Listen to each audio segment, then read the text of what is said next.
reactiva, sino de una forma más preventiva. Esta va a ser una sesión que va a durar 1 hora, como ustedes ya saben acá. Ustedes van a poder tienen entre los controles que tienen a disposición, tienen la opción de levantar la mano y también tienen la opción de preguntas y respuestas. Os animo mucho a utilizar la opción de preguntas y respuestas para poder ir anotando y vamos a ir sistematizando. Tenemos personas en sala que nos van a ayudar a sistematizar esas preguntas para poder intentar resolver la mayor cantidad de ellas posibles y también una vez terminada como esta primera parte expositiva, vamos también a abrir los micros y ahí pueden utilizar la función de levantar la mano para poder recibir algunas consultas.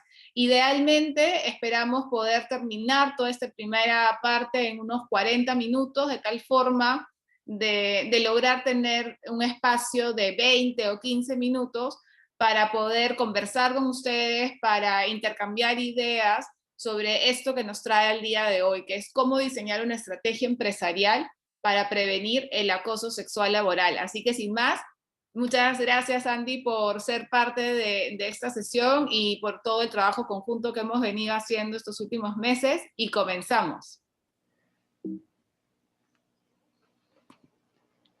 Excelente. Muy buenos días a todos y todas. Mi nombre es Andrew Morrison y como Marlene comentó, soy asesor principal del BID para temas de género en la región andina.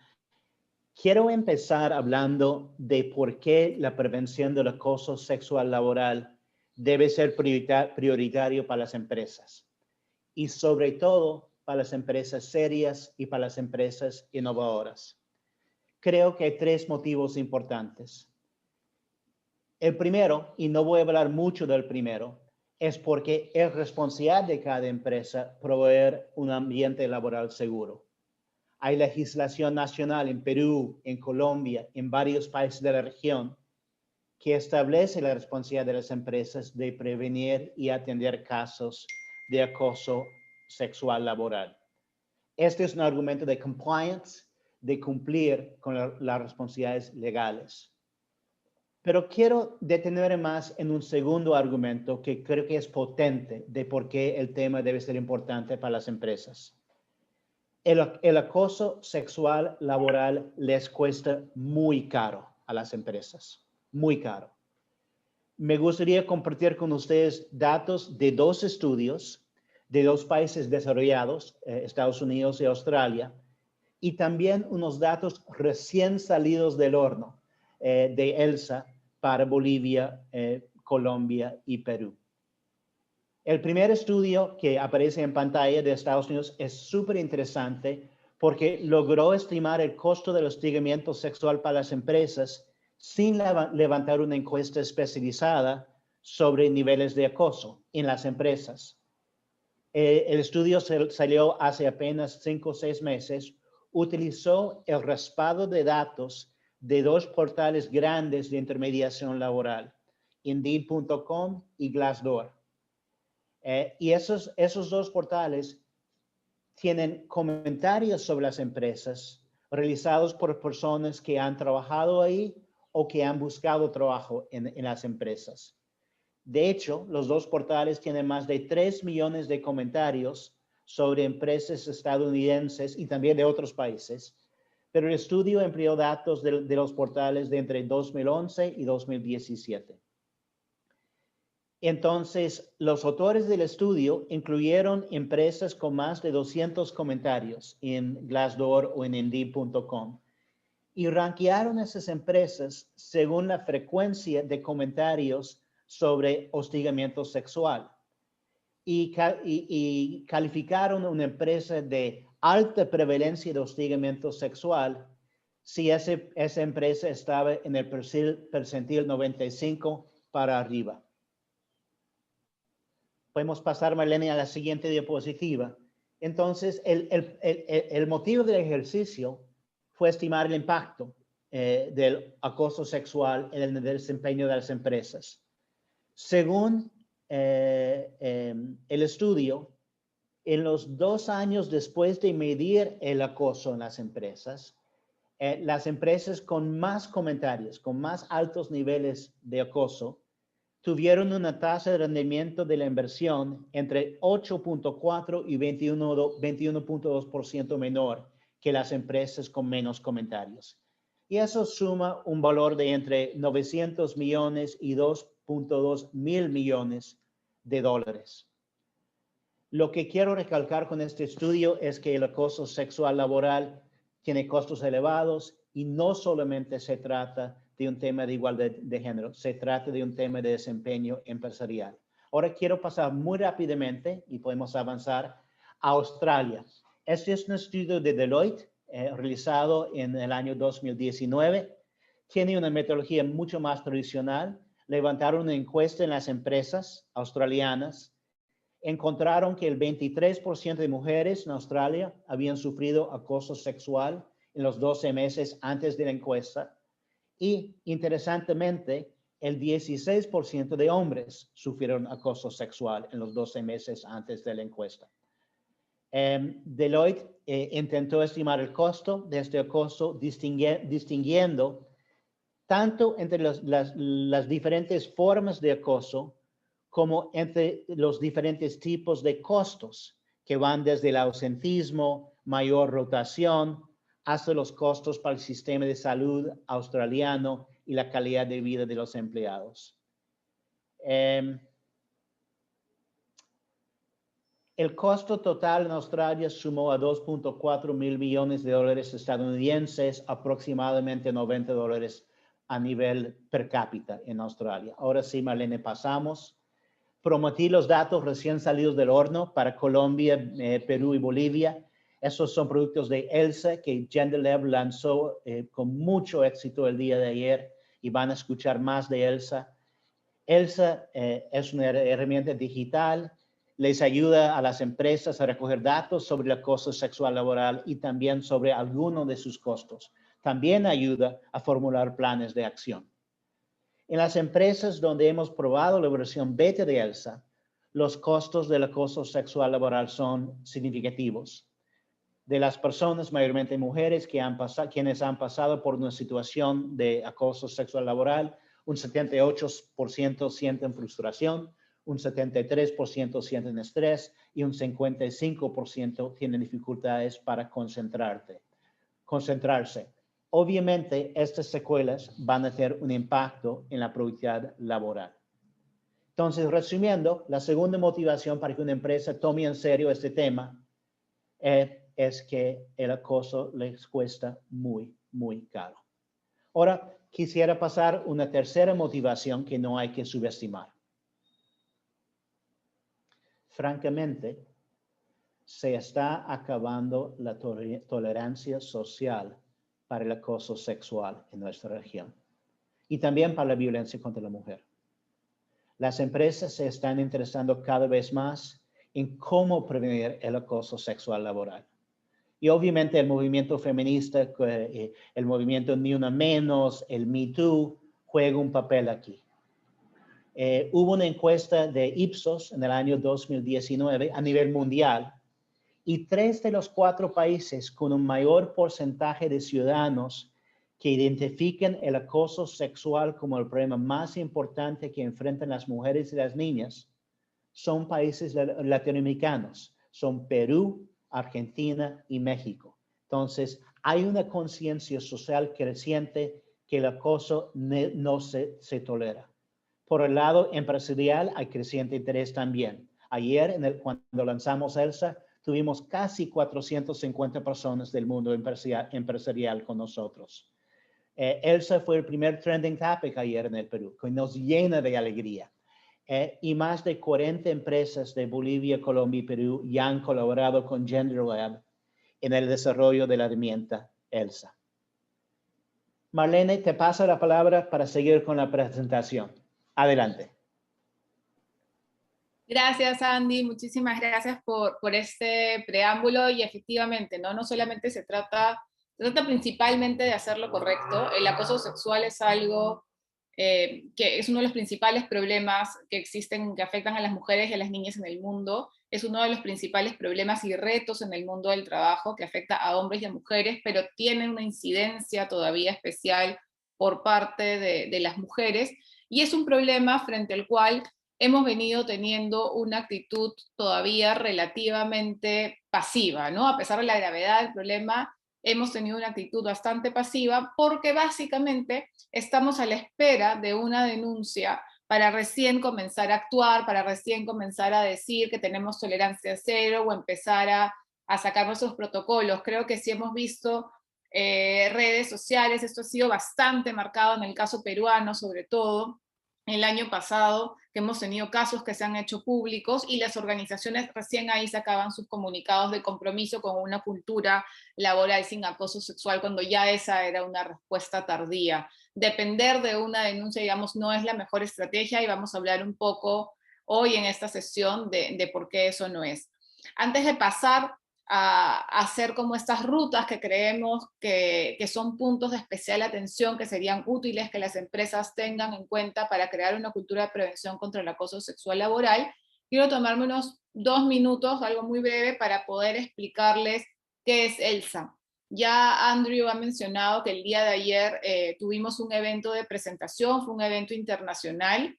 ELSA ha sido piloteada ya en Perú, en Colombia y en Bolivia, pero es una herramienta que puede ser usada en cualquier país de la región. El proceso de elaboración de ELSA ha tenido en cuenta las legislaciones latinoamericanas y también ha tenido en cuenta el convenio 190 de OIT, que es el que habla sobre violencia en el trabajo con un foco muy fuerte en acoso sexual y que es el que está comenzando a ser ratificado en la región. Por ejemplo, Uruguay ya lo ratificó, me parece que Argentina también lo ratificó. Entonces, si bien la herramienta ha sido piloteada en estos 3 países, puede ser usada por organizaciones de otros países vecinos de la región también sin ningún problema. Estoy leyendo sus chats, estoy leyendo la sección de preguntas y respuestas acá en paralelo, así que si hay algo que surge y que cruza los temas de conversación, los vamos a ir abordando y si no, lo haremos en este espacio final que hemos reservado.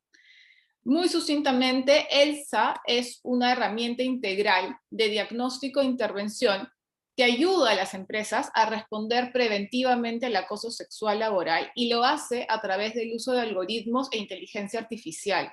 De lo que estamos hablando acá es de poner la innovación y de poner la tecnología al servicio de la igualdad. Y esto permite hacerlo más escalable, esto permite llegar a menos organizaciones, que las organizaciones puedan tener resultados en menos tiempo y también a menores costos. ¿Cómo hace ELSA esto que les acabo de comentar? Hay una ruta, le llamamos la ruta ELSA, que básicamente consiste en 3 pasos. Lo primero es hacer un diagnóstico, pero un diagnóstico que involucre a todo el equipo de trabajo, no solamente lo que la organización reporte sobre las políticas que tiene, sobre sus canales de denuncia, o si hace o no hace capacitación, eso también se lo vamos a preguntar, pero hay un segundo instrumento que lo que va a plantearle es al equipo de trabajo cómo está viviendo determinadas situaciones dentro de su organización, porque son quienes más conocen la parte de la cultura interna. Con base a este diagnóstico se desarrolla un plan de acción en el que se identifican las medidas que van a ser más efectivas para cada organización en concreto. Acá no hay una receta que le funcione, que la misma receta le funcione a todo el mundo igual, seguramente habrán algunas semejanzas, pero de lo que se trata es de encontrar aquello que es más eficiente para cada organización en concreto de acuerdo a su realidad. Y la propuesta de ELSA es la de una mejora continua de indicadores. Esto, si acá hablamos de una competencia, en todo caso, es una competencia contra ustedes mismos y de ser la mejor versión de la organización que se puede en cuanto a una cultura de respeto y a una cultura de seguridad. Por eso es que la premisa de ELSA y la recomendación es que se midan continuamente con una periodicidad anual para poder ver el progreso de indicadores. Y he repetido esta palabra de indicadores varias veces ya. Estos son resumen de los 8 indicadores que ELSA tiene en consideración. Mira lo que se trata de tolerancia del acoso sexual y va a explorar lo que piensa el personal sobre una serie de situaciones que pueden presentarse en el trabajo. Seguramente muchos han escuchado hablar de la normalización del acoso. Bueno, la tolerancia lo que va a ir a buscar es los niveles de normalización del acoso haciendo foco en manifestaciones concretas. Va a explorar también la prevalencia, esto quiere decir qué es lo que pasa en la organización, y va a identificar las categorías y los tipos de manifestaciones más comunes. La confianza es clave para una cultura de prevención y en consecuencia ELSA mide la capacidad de la organización para atender y resolver confidencial e imparcialmente las denuncias o los casos que puedan presentarse. Todos y todas de alguna manera tenemos experiencia con el acoso sexual, sea porque lo hayamos vivido, sea porque nos hayan contado un caso o porque prendemos las noticias y vemos algo sobre esto. Y hay una serie de mitos que se nos activan alrededor del acoso sexual, venimos con creencias alrededor de esto, y ELSA examina la incidencia de estos mitos que van a permitir la normalización del acoso, pero vamos a hacer un énfasis en quienes tienen responsabilidades estratégicas dentro de la organización frente a este tema, que vendrían a ser líderes y gestión humana básicamente. Hay una sección, como ya comentó y Andy ya reveló, uno de los insights de ELSA, que ahonda sobre los costos empresariales y el impacto del acoso específicamente sobre el clima laboral y la productividad. Y como no podemos ser ajenos al momento mundial, digamos, en el que nos encontramos, hay una sección COVID dentro de ELSA que va a investigar sobre el impacto de la pandemia en el acoso sexual laboral. Ahí hay una serie de ideas o mitos para saber si continuó y cuál fue la variación que esto tuvo. Pero entrando en materia, ahora sí, al tema que nos trae a la sesión de hoy, que es cómo desarrollar una estrategia empresarial de prevención del acoso sexual laboral, tenemos 4 propuestas que le llamamos 4 Insights ELSA. ¿Y por qué les llamamos Insights ELSA? Porque estas son recomendaciones que no vienen solamente de estudios teóricos o de la experiencia práctica que Andrew o yo hayamos podido tener. Estas son recomendaciones que vienen ya respaldadas por data. Como hemos comentado, ELSA ya ha sido piloteada por 12, en su versión beta, por 12 empresas en Bolivia, en Colombia y Perú, y esto nos ha permitido ya recoger un determinado nivel de información. Y con base a esa información, nos sugiere que estas 4 son estrategias claves para una cultura de prevención de impacto. La primera es construir un entendimiento común sobre lo que es acoso sexual. El segundo es no depender de la denuncia exclusivamente como una fuente de información. La tercera es comunicar, porque la confianza es algo que se construye. Y el cuarto es capacitar estratégicamente, lo que incluye un enfoque novedoso sobre el que Andrew nos va a contar más adelante, que es el enfoque en los bystanders. Yo voy a compartir con ustedes los primeros 3 insights y vamos a retomar con Andrew para el insight ELSA número 4. Tienen, por favor, les recuerdo, una sesión de preguntas y respuestas, y ahí pueden ir ingresando sus preguntas. Algunas están yendo por el chat, pero por favor usemos para esto la sección de preguntas y respuestas para poder verlas con claridad. Vamos con el Insight 1, construir un entendimiento común sobre lo que es acoso sexual. Y acá hay como un sub-insight, ¿no? Que es involucrar activamente a líderes. Estas estrategias requieren un compromiso de la alta dirección, un compromiso que sea vocal y un compromiso que sea expreso. Las personas no deben asumir que este compromiso existe, deben saberlo. ¿De dónde viene este insight y por qué les decimos que esta es una estrategia clave a seguir? Lo que hemos detectado es que las personas en las organizaciones no sabemos con claridad lo que es acoso sexual, ¿no? Les preguntamos qué cosas conocían de la definición y, por ejemplo, 40% considera que debe existir un rechazo, es decir, que la conducta debe ser rechazada. Si me dicen un comentario sobre mi apariencia física que no me parece adecuado, pues yo en ese momento debo decir que eso no es adecuado, debo rechazarlo de alguna manera, Y eso es falso, porque el acoso sexual no requiere que la persona a la que se dirigen las conductas las rechace expresamente, basta con que sean no deseadas. Piensan también en un 21% que el acoso solo se puede dar en relaciones de jerarquía, ¿no? Un jefe de cara a un subordinado, y eso tampoco es correcto, y de hecho las principales manifestaciones de acoso las tenemos entre pares, entre compañeros de trabajo. Debe suceder más de una vez, piensan que debe tratarse, digamos, de eventos reiterados para que recién podamos hablar de acoso sexual. Eso tampoco es cierto, un solo suceso puede ser acoso, ahí tenemos que atender a temas de gravedad de la situación, pero con uno basta. Y hay un 60% que piensa que debe tener mala intención la persona que acosa. Y la intención, digamos, no juega un rol preponderante en la definición de acoso, porque si fuera, lo que pasaría es que bastaría con que se diga, no fue mi intención acosar para que el caso se caiga, ¿no? Acá el punto de atención es que la conducta sea no deseada. Entonces, estos imaginarios alrededor del acoso necesitamos alinearnos y formar un entendimiento común en la organización de qué es acoso sexual. Y un rol, digamos, normalmente las empresas se basan de los reglamentos de prevención o se basan en las políticas que pueden tener alrededor del acoso sexual para informarle a las personas qué es acoso.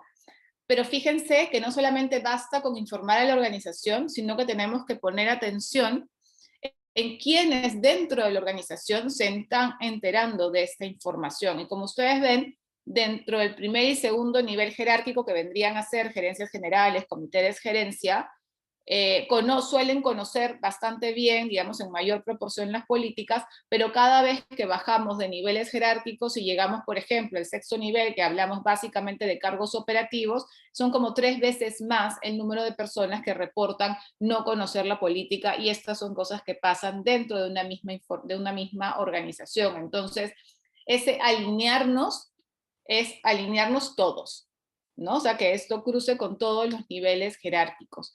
Y el tercer punto de alineación es que si bien todos podemos lograr, imagínense que logramos que las personas conozcan cuál es el concepto de acoso, logramos que en todos los niveles jerárquicos se conozca también las políticas o los canales de denuncia de acoso, pero eso no significa necesariamente que vamos a estar de acuerdo en manifestaciones en concreto si son o no son acoso. Entonces, cuando hablamos de manifestaciones más graves, que es la tercera línea de abajo, por ejemplo, hay un 18% de personas que tienen un nivel de tolerancia al acoso sexual. Es decir, que no necesariamente, por ejemplo, califican como acoso sexual que tu jefe te invite a salir, ¿no? Entonces, frente a eso tiene que haber una uniformidad de criterio y para poder concluir de que eso es algo que no se puede hacer.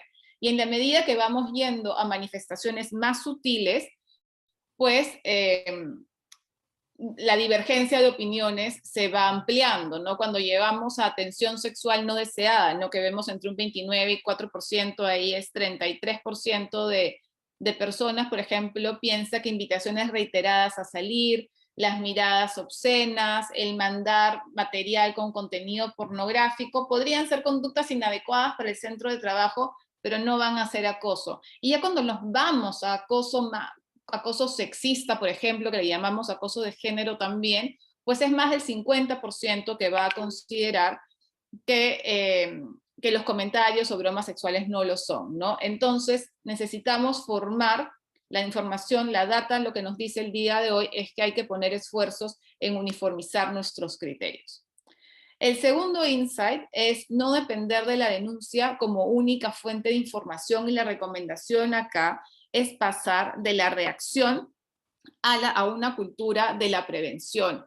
¿Y por qué? Porque si nosotros les preguntamos a las personas si pasan por una situación de acoso sexual laboral, si hacemos esta pregunta directamente, solo el 5% nos va a señalar que sí. Pero fíjense ustedes lo que pasa si les preguntamos si han pasado por manifestaciones concretas, como invitaciones reiteradas a salir, como miradas obscenas, como comentarios o bromas de contenido sexual. El reporte básicamente se cuadruplica, más que se cuadruplica, y llega hacia el 22%. Esta es la real dimensión del impacto del acoso sexual dentro de las organizaciones.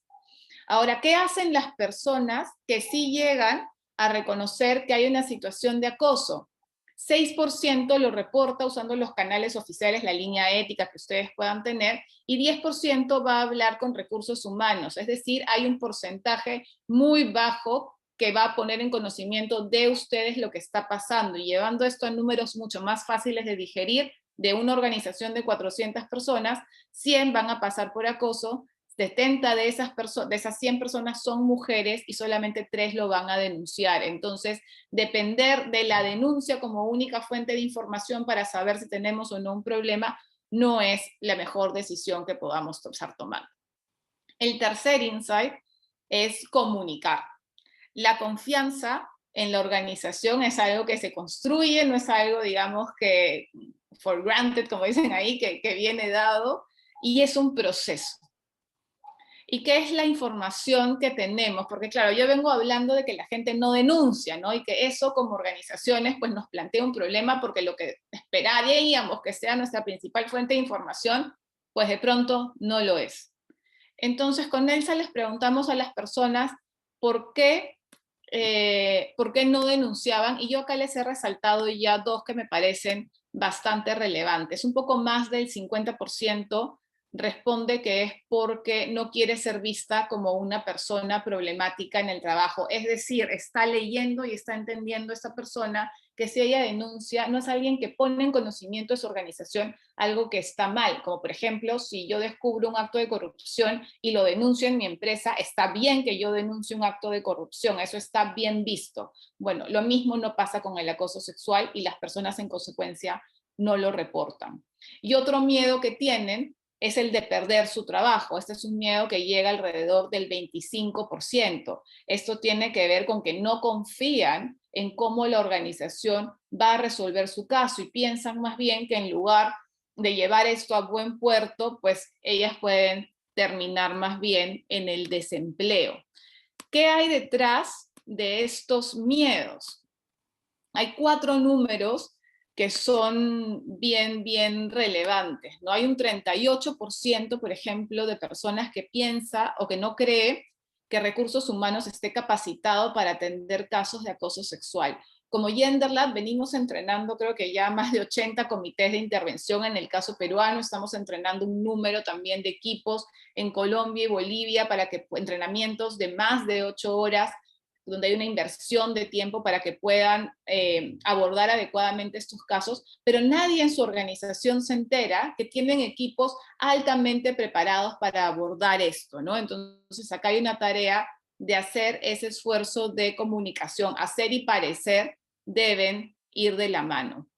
Un segundo número es este, voy a ir en orden numérico. Hay un 36% de personas que piensan que los casos podrían no abordarse de manera imparcial. Esto se traduce en, bueno, dependiendo de quién sea la persona a la que estoy denunciando, esto se va a resolver. O sea, si es mi jefe, si es un gerente, si es alguien que tiene récord de ventas, pues la organización lo va a proteger y no lo van a tocar. Y esto es lo que las personas sienten que puede pasar en la organización. Entonces, hay que hacer un esfuerzo de comunicar que cuando hay tolerancia cero, es tolerancia cero para todos, que tiene que ver con el siguiente número, que es este 30% que habla de tolerancia cero, que cree que no lo hay dentro de la organización, ¿no? Y que básicamente, pues esto va a depender de quiénes sean las personas que estén involucradas. ¿Y cómo hacer con estos 2 ítems, el de imparcialidad y el de tolerancia cero? ¿Qué pasa, les pregunto a ustedes, en sus organizaciones cuando hay un caso de acoso sexual? Me imagino que lo manejan con toda la confidencialidad del mundo, pero una vez que pasamos ese momento pico, ¿las personas alguna vez se enteran que las personas que hacen acoso son investigadas y son sancionadas? Una buena práctica acá es hacer reportes anuales donde se diga, por ejemplo, en el que se diga, por ejemplo, en este año 2020 se han recibido tantos casos, tantas denuncias, de las cuales tanto porcentaje ha sido declarado, se ha encontrado que hay acoso, y se han puesto las determinadas sanciones, y los niveles jerárquicos a los que estas personas han correspondido son tales. De esta manera, las personas en la organización ya saben que hay que la organización atiende los problemas de acoso y toma medidas sobre ellos. Y hay un 25% finalmente que piensa o que tiene miedo de que su caso no se maneje con confidencialidad. Y uno de los mayores temores de las personas que pasan por situaciones de acoso es que toda la organización se entere. Acuérdense que no están denunciando en gran parte porque no quieren ser vistas como personas problemáticas. Entonces, esto de la confidencialidad es algo que tiene que ser comunicado y repetido una y otra vez. Andy, paso contigo para el cuarto insight. Marlene, espectacular, muchas gracias. El cuarto insight de Elsa es capacitar estratégica y creativamente, incluyendo un enfoque en bystanders. Se puede decir en positivo, capacitar estratégicamente, o se puede decir que es crucial evitar los errores de las últimas décadas y evitar las formas de capacitación que no han dado frutos. Marlene, pasemos por favor a la siguiente diapositiva. Francamente, los métodos tradicionales de capacitación sobre acoso no funcionan. La información que voy a compartir aquí sale de un artículo en el Harvard Business Review del año pasado. Presenta una crítica durísima de los programas de prevención de acoso sexual laboral que han sido implementados en las empresas en los Estados Unidos. Los autores llegan a la conclusión que no solo no han arrojado impactos positivos, sino que en muchos casos han generado impactos negativos. Ahí por el año 97, hace 23 años, ya un 75% de empresas estadounidenses ya habían desarrollado programas de capacitación obligatorios sobre conductas discriminatorias, incluyendo el acoso sexual. Para esa fecha, hace casi un cuarto de siglo, un 95% de empresas habían creado procedimientos para denunciar el hostigamiento sexual.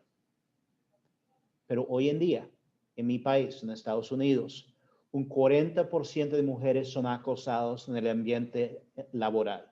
Y este porcentaje no ha variado desde los años 80. Marlene habló de las pocas personas que hacen uso de los mecanismos de denuncia. Tenemos que preguntarnos por qué los programas de antiacoso no han funcionado. Un primer factor, según Dobin y Karev, los autores del estudio, es que las capacitaciones están enfocadas en los comportamientos masculinos que hay que eliminar. Y el mensaje es claro, los hombres somos el problema y tenemos que ser reprogramados. Al transmitir el mensaje que los hombres somos el problema, no debe sorprender que los hombres no se convierten en aliados para eliminar el acoso. Y es más, hay evidencia de experimentos en laboratorios, de experimentos de psicólogos, que muestran que los hombres que ya tenían una alta probabilidad de hostigar, después de pasar por estos programas tradicionales, son más propensos a hostigar y no menos propensos a hostigar. En resumen, una capacitación tradicional enfocada en difundir información sobre conductas no deseadas, sobre la legislación vigente y sobre los canales de denuncia no es efectiva. Tenemos que repensar cómo realizamos capacitaciones. Y Marlene, pasemos, por favor. Entonces, ¿cómo deben ser las capacitaciones del futuro? Vamos a, Marlene, a ofrecerles 3 opciones. Partimos de los datos que aparecen en pantalla que salen de Elsa. Marlene ya los comentó. Las personas, y mayormente mujeres, que pasan por una experiencia de acoso, sí lo cuentan dentro de la empresa. A compañeras o compañeros de trabajo en un 43% y en un 21% comentan el hecho a sus jefes. Entonces, para empezar, hay que capacitar a esos jefes y gerentes que van a estar escuchando de casos de acoso y a todos los gerentes, tanto hombres como mujeres. y tenemos que enlistar a todos y todas como campeones para crear un ambiente libre de acoso sexual. Y quiero recalcar algo aquí. No puede ser percibido como un tema de mujeres para mujeres. Tiene que ser una tarea de todos y todos tenemos que tomar cartas en el asunto. Pasemos a la siguiente diapositiva. Una segunda recomendación es que tenemos que ser creativos con las capacitaciones. Capacitaciones interactivas son mucho más eficaces. Les doy dos ejemplos muy rápidos. Primero, se puede usar la realidad virtual para promover una mayor identificación y solidaridad con las víctimas y hacer que las personas sientan en carne propia la experiencia de hostigamiento sexual. Segundo, se puede usar obras de teatro para promover más interacción y más participación activa en las capacitaciones. Aquí en el Perú, Gender Lab ha empezado a usar estas capacitaciones no tradicionales, incluyendo mini obras de teatro para promover un aprendizaje real y también para enlistar a los hombres como aliados y no solo como potenciales acosadores. Debo mencionar que como la semana de lanzamiento de ELSA, la Ruta ELSA, hay una presentación del Teatro Foro La Celebración el miércoles de la semana entrante. Esa es propaganda, no sé si pagada o no pagada. La celebración es un buen ejemplo de una obra teatral para prevenir el acoso sexual. Tal vez mis colegas de Gender Lab ya veo que están colocando en el chat el link para inscribirse para esa obra de teatro. Pasemos a la siguiente lámina, por favor.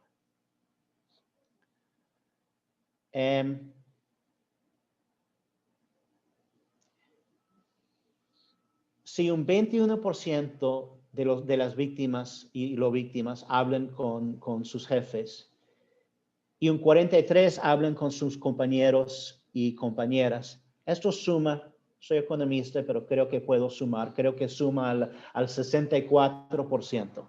Más del 60% de las personas que no denuncian recurren a otras personas en la organización. ¿Qué significa? El acoso sexual es algo que casi todos vemos en algún momento. Por eso todos somos testigos. En inglés todos somos bystanders.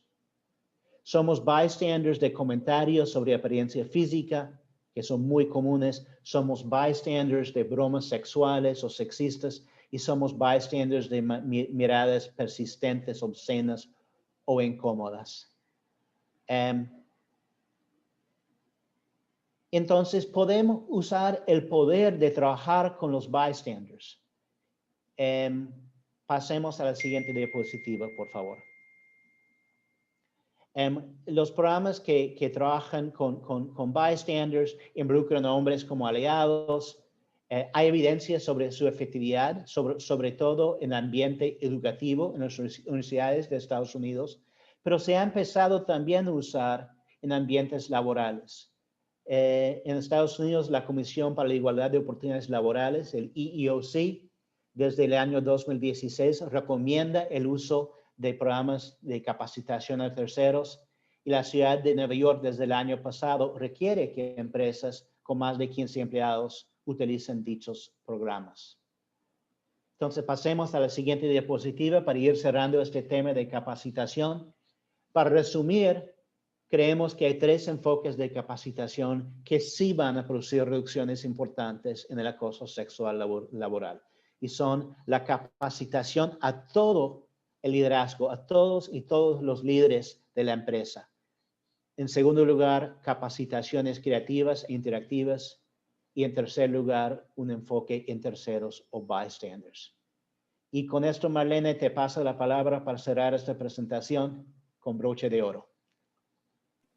Yo creo que te parece, Andy, hemos recibido ya algunas preguntas en la sección de preguntas y respuestas, y también de pronto podríamos recibir algún par de preguntas más con levantada de mano, y luego hacemos este cierre de broche de oro para contarles qué más hay dentro de la Ruta ELSA y cómo poder acceder a esta herramienta, que es aquella que nos ha permitido darle a ustedes esta estrategia de prevención de 4 pasos, no sobre la data de lo que pensamos nosotros que podría funcionar mejor, sino sobre lo que la evidencia y los datos ya nos dicen.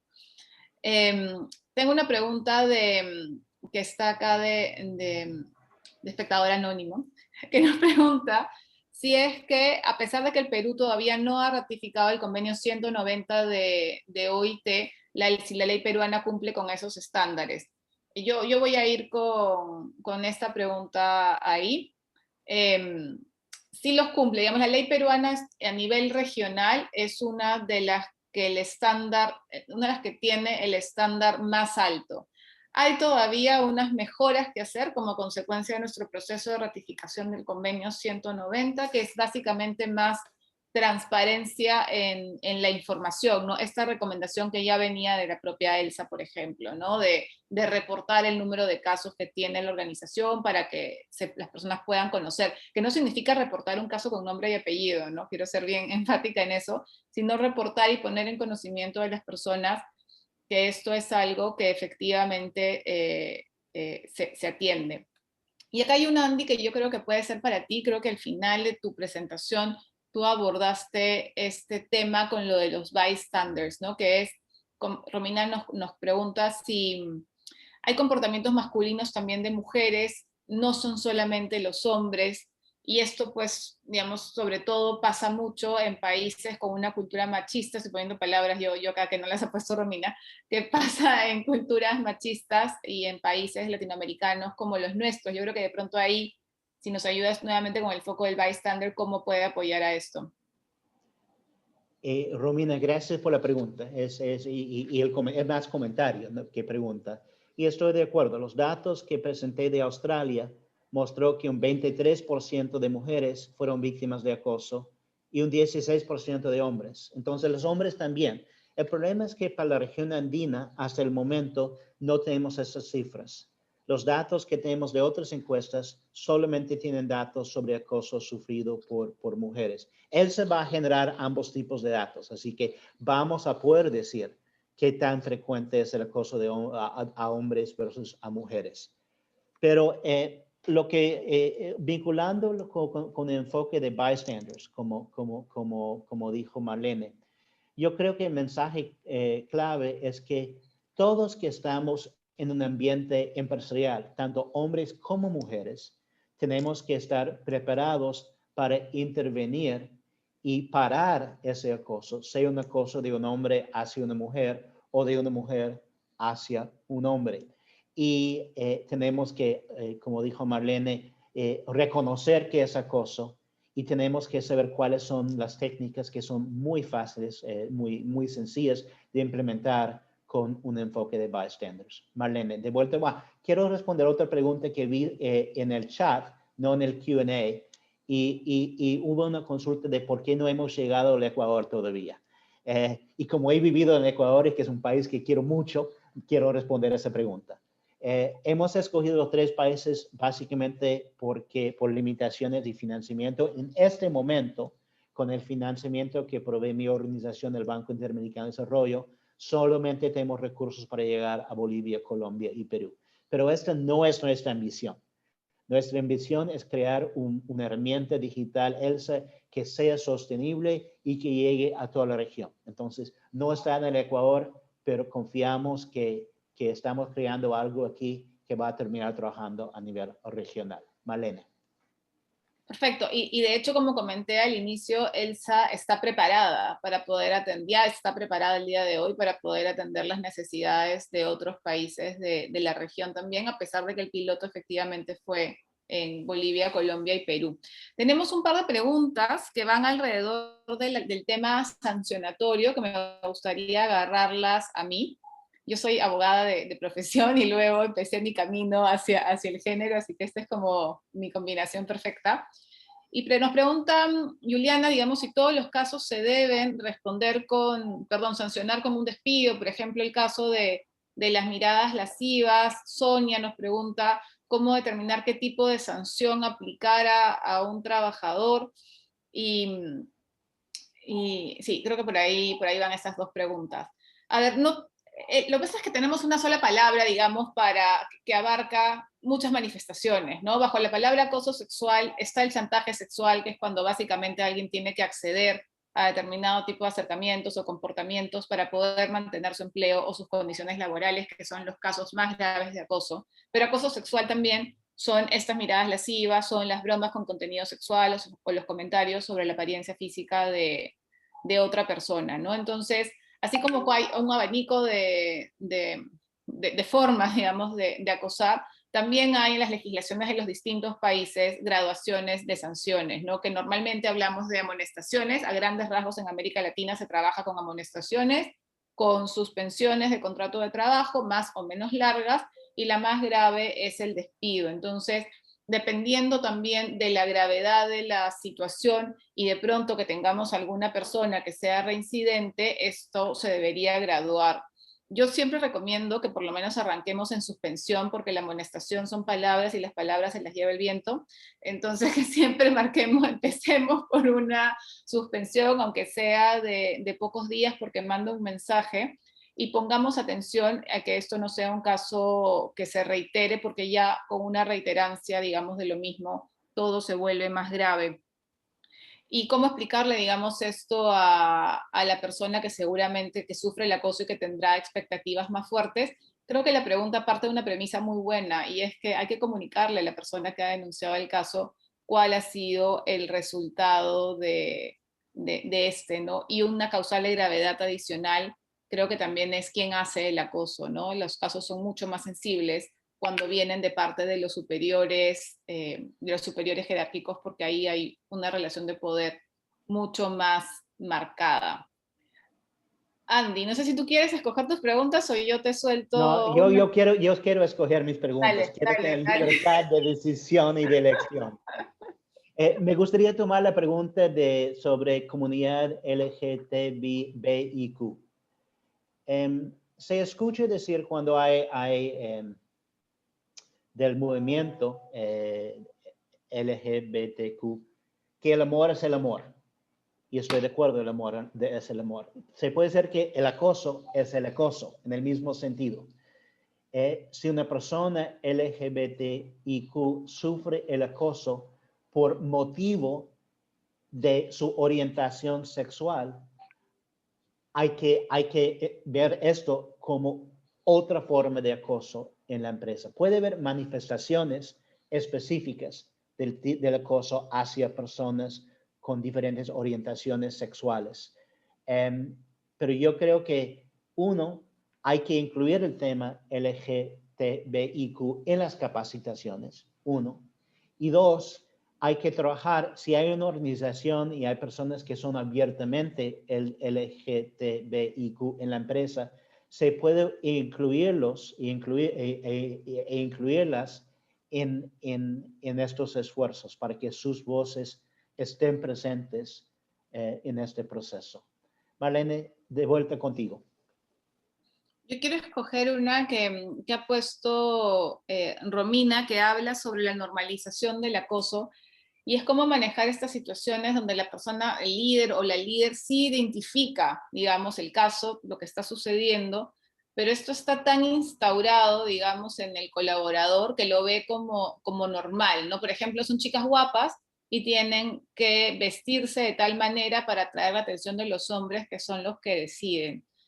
Hay una frase que a mí me gustó mucho que dijo Andy en su presentación, y es que el acoso es algo que pasa todos los días, que pasa frente a todos nosotros, y por eso es que todos nosotros terminamos siendo bystanders. Y la invitación es a dejar de ver el acoso sexual como algo que involucra solamente a quien acosa, a quien recibe el acoso y eventualmente, cuando se entera, a recursos humanos. La invitación es a que esto sea algo que pase, que involucre, digamos, a toda la organización, porque es toda la organización la que va a poder hacerle frente a estas conductas que están normalizadas. El entrenamiento y las capacitaciones usadas de maneras innovadoras, creativas, estratégicas, no punitivas ni culpabilizadoras, pueden ayudarnos a ir explorando y llegando a consensos sobre lo que está mal. Esto no es un trabajo de una sola vez, esto no se resuelve con un webinar de 1 hora. y eso sí quisiera ser bastante enfática, o de 10 minutos, ¿no? Ese será una semilla y un comienzo, pero esto es algo sobre lo que se tiene que hablar con los líderes, se tiene que trabajar mucho en sesiones, que conversen, que compartan sus perspectivas y que vayan llegando también poco a poco a estos consensos de que el piropo no es solo un piropo y de que la broma no solamente es una broma, y que si les parece normal, es porque, claro, históricamente no se han venido levantando voces en contrario, pero como comentó Andrew al inicio de su presentación, ya no estamos en ese momento, ¿no? Ya las cosas están cambiando y las voces se están levantando. Andy, creo que tenemos espacio para una pregunta más. ¿La eliges tú? Como tú me asignaste una pregunta, te voy a asignar a ti una pregunta, porque creo que Ok. eres la persona para contestarla. Hay una consulta de Claudia Dávila que me parece interesante. La información que recopila Elsa abarca personal tercerizado de la empresa. Muchas veces sucede que el personal directo está capacitado para el tercero, al ser empresas más pequeñas o de otros rubros, no necesariamente. Sí, a ver, la encuesta de Elsa la contesta el personal propio de la organización, incluye también practicantes. Sé que en algunos países los practicantes no son considerados trabajadores, en otros sí, pero los hemos incluido dentro de la encuesta. Y les preguntamos, entre las tantas cosas, de quién proviene el acoso, ¿no? Entonces reportan, por ejemplo, que proviene de compañeros de trabajo, reportan que viene de jefes inmediatos, reportan que viene de clientes, y también pueden reportar que viene de personal de las empresas contratistas. Eso nos permite identificar que ahí hay una oportunidad de trabajo con nuestras empresas que son consideradas socios estratégicos. También podemos pedirle a nuestros socios estratégicos y promover que nuestros socios estratégicos pasen por ELSA, y para que ellos y ellas mismas puedan, digamos, tener un diagnóstico de lo que sucede dentro de su personal. Entonces, a la pregunta de Claudia, la respuesta es sí. ELSA sí le va a preguntar a las personas si el acoso sexual viene no solamente de sus compañeros de planilla o de nómina, sino si viene también de parte de personal de terceros. Eso les va a dar información para que puedan, con evidencia de data, abordar la necesidad de una línea de trabajo de esos terceros y eventualmente sugerirles que hagan su propio diagnóstico. Marlene, si me permitas, hay una última pregunta de Silvia Gavilanes que parece que es como un puente a nuestro cierre. Y Silvia nos pregunta: hola, buenos días, qué interesante. Gracias, Silvia. ¿Cómo se puede acceder a esta formación para prevenir violencia en espacios de trabajo? Y yo puedo también interpretar esa pregunta como cómo acceder a ELSA. Y Marlene, creo que estás en condiciones de decirnos. Así que adelante. Muchísimas gracias, y efectivamente nos sirve esta pregunta para ir llegando al cierre. El día de ayer, como comentó Andy, tuvimos este evento de lanzamiento con casi 450 personas conectadas de distintos lugares de América Latina y el Caribe. Y a partir de ahí hemos empezado una serie de actividades, le llamamos la Ruta ELSA, que dura una semana, y este ha sido el primer evento de la Ruta ELSA. Hay 3 momentos en que vamos a dar sesiones informativas de cómo acceder a ELSA. Uno de esos momentos es el día de hoy a las 10:30 de la mañana hora Perú, 11:30 de la mañana hora Bolivia, donde va a haber una sesión informativa a cargo de Aranzazú Jorquiera sobre cómo acceder y poder usar la herramienta. La segunda sesión informativa la tenemos el martes 2 de marzo, 9 de la mañana, hora Perú, Colombia, 10 de la mañana, hora Bolivia. Y la tercera sesión informativa la tenemos el jueves 4 de marzo, 3 de la tarde, hora Perú, Colombia, 4 de la tarde, hora Bolivia. Ahí vamos a poder responder muchas más preguntas y entrar a mayor detalle sobre qué hace ELSA y cómo lo puede, y cómo pueden ustedes utilizarlas.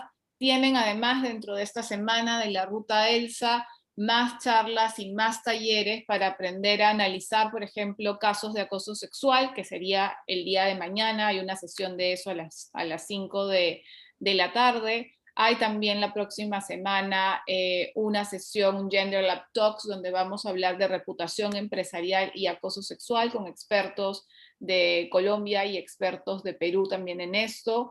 Y hay una sesión de compliance legal y acoso laboral que la tenemos el jueves 4 de marzo y una segunda función de Teatro Foro que es el miércoles, de la celebración, perdón, que es el miércoles 3 en la tarde. Acá está el calendario y esto vamos a compartirlo con quienes han asistido el día de hoy.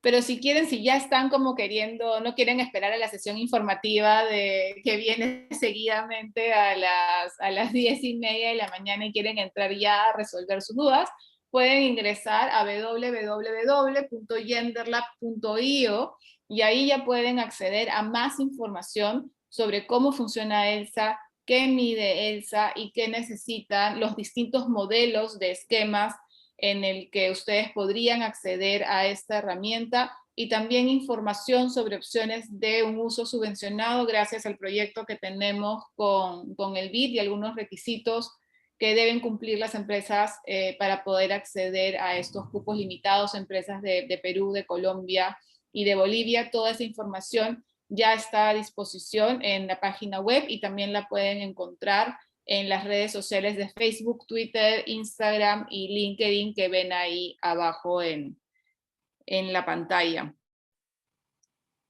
Y eso, nos quedan 3 minutos, Andy, hemos estado pero totalmente en tiempo por mi parte. Muchísimas gracias por su asistencia al evento.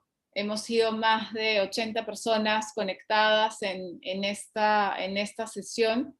Y quiero recalcar nuevamente la diferencia de hacer estrategia de intervención basada en datos, ¿no? Y no basada en nuestros mejores esfuerzos, nuestros mejores deseos y nuestras mejores suposiciones, y partiendo de la premisa que los recursos son siempre limitados, ser estratégicos parece una buena idea. Así que por mi parte, muchas gracias, y Andy, te paso para el cierre de la sesión. Bueno, en nombre del Banco Interamericano de Desarrollo quisiera agradecerles su presencia el día de hoy y simplemente cerrar diciendo que juntos sí podemos eliminar el acoso sexual laboral. Muchísimas gracias y que tengan buen día.